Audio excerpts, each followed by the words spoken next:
Hello everyone. Welcome to our class of Python for learning software development.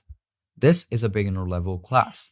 So if you're planning to learn Python for software development, then you are in the right place. Because in this class, we will cover everything to get you started with Python. Let's take a look what you will learn from this class. 1. Introduction. 2. Excel automation with Python. 3. Data visualization with Python. 4. Game development using Python. 5.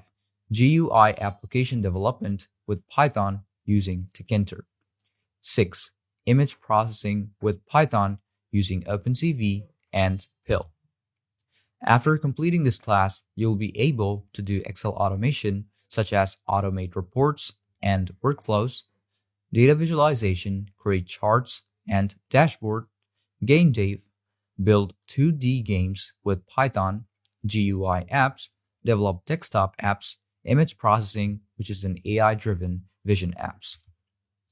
This is a project-based class, so during learning, you will have class project. So what you have learned, you will be able to participate in class project and you can practice while you are learning. You will have supporting resources in this class, so it will be easier for you to learn. During learning, if you face any issue or if you have any question, then feel free to ask me. I'm always there for you to help you out. So let's start learning Python for software development together.